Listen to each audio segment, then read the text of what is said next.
Hi, my name is Rosalind Pagano, and I am originally from Queens, New York. I am the youngest of three sisters, and I was born of a Jewish mom and a very strong Italian Catholic dad. We grew up on Long Island, and when my parents got married, it was very unusual to marry outside of your faith. As a matter of fact, my mom was disowned, because she didn't marry another Jewish man.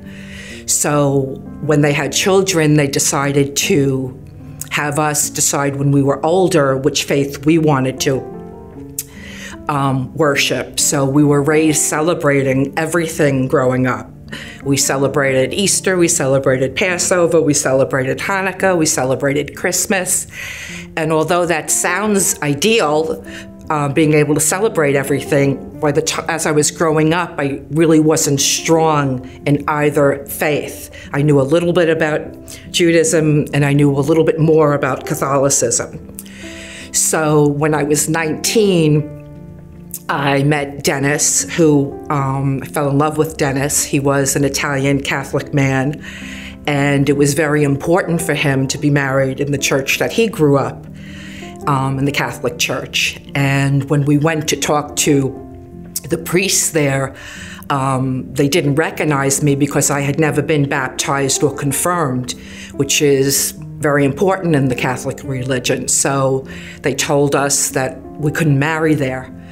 And as a 19-year-old, I was devastated. I didn't think a church could tell you something like that, but that's the way they are. So Dennis and I decided to get married in a chapel with both a rabbi and a priest presiding over us. And it was a beautifully moving ceremony, and both the priest and the rabbi each had a hand over our heads, and it was just a very, very meaningful ceremony. And Dennis and I knew when we had children that we would raise them strong in the Catholic faith so that they wouldn't have the same confusion that I did growing up. I wanted them to have a firm foundation and a belief system that they can rely on. Although I wasn't baptized or confirmed, I always had a strong relationship with God. And I just remember always praying to God, but not knowing much more about Him. So when we had children, we decided to baptize them, and we had moved from New York, out of Long Island, to Marietta, Georgia, and we became part of the Transfiguration Catholic Church in Marietta. And we baptized our two daughters, we confirmed our two daughters there. And in Catholicism, the main focus of the worship service is to receive communion, the body and blood of Christ. So my daughters would always question, "Mom, why aren't you getting up with us to receive the body and blood of Christ?" And I would explain that I hadn't been baptized or confirmed, and I'm not allowed to for those reasons. And I always had hoped in the back of my mind that someday I could receive the body and blood of Christ.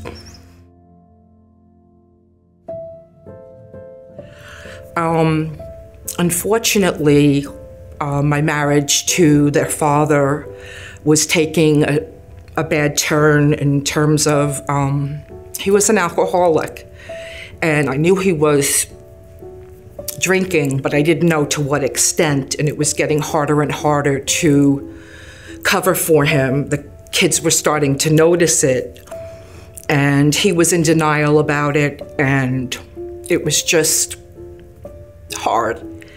And I didn't want the children to think that this was a normal way to grow up with a drunk father who was just wasn't healthy for them. So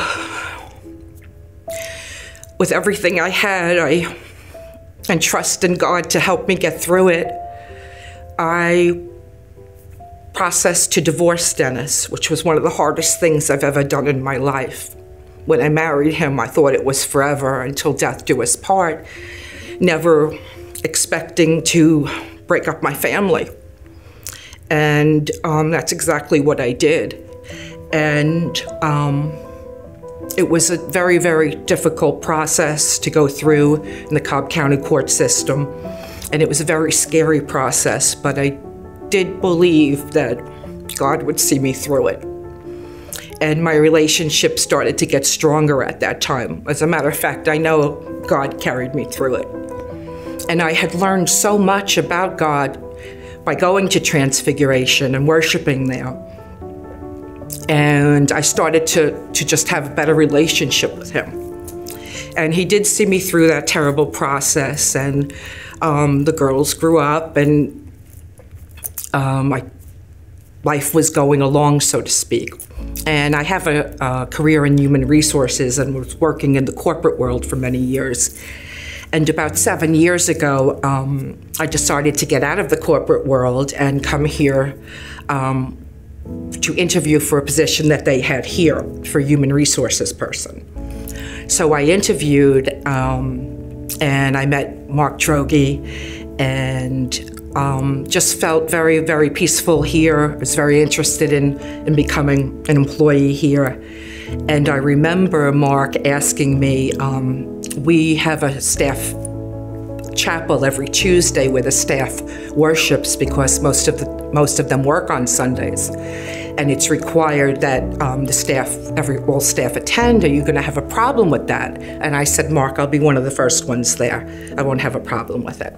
And I think I am one of the first ones there, actually, every week. And it's a beautiful time that we come together and we worship. And while working here, I got to know the Lord, and I got to know Jesus.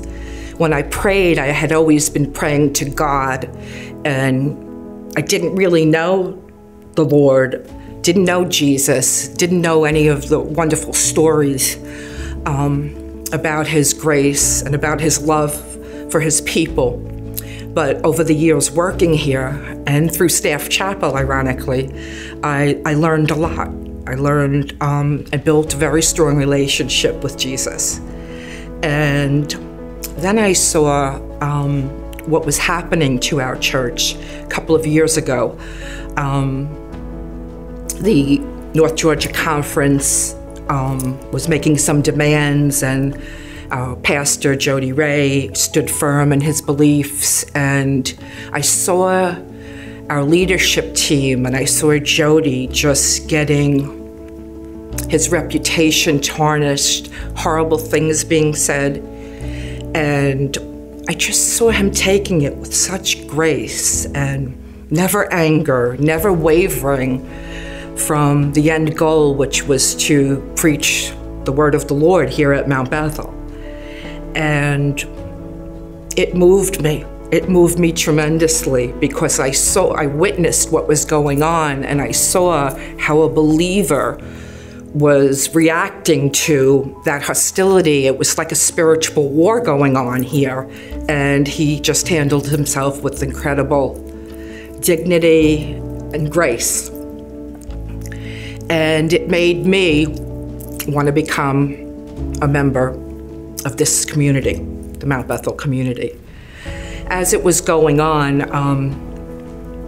we weren't sure really how it was going to turn out and what would be at the end of the process, but God gave us a miracle here at Mount Bethel, and we were able to remain Mount Bethel Church, and Jody was here to stay. And then what took place was like a revival going on. It was just the most beautiful thing to witness. And it felt so alive, like we had come through this dark storm and we made it, and God got us through it. And he knew we'd have to walk through that tough storm to get to where we are today. So when Mount Bethel came through the process, and we were now going from Mount Bethel United Methodist Church to Mount Bethel Church, we had to, you had to join if you wanted to join. You had to say the sacrament. You had to have the same beliefs that they had. And I raised my hand and said, I want to be a member of Mount Bethel Church, and I want to be in this community, and I want to be baptized, and I want to try to be the best version of myself that I could possibly be. So it was time for me to get baptized, and I had always heard what an incredible feeling or moment that is when you accept Jesus Christ in your life and turn yourself over to Him, so to speak. So it was decided that I would do it on August 14th, and I would do it in front of the entire community at a service. And my daughter was there, and my grandson was there, as well as the whole church community. And I went to the altar with my co-workers by my side, with my grandson and my daughter watching, and Jody in front of me, and he baptized me, and it was the most beautiful feeling, and just elation and joy. And afterwards, as I was leaving the aisle, everybody, all the church community and the members were just congratulating me and just so happy for me. And I was just so overjoyed. It was such a long journey to get here, but I got here, and I proudly accept the body and blood of Christ now, along with my daughters. It's a great feeling.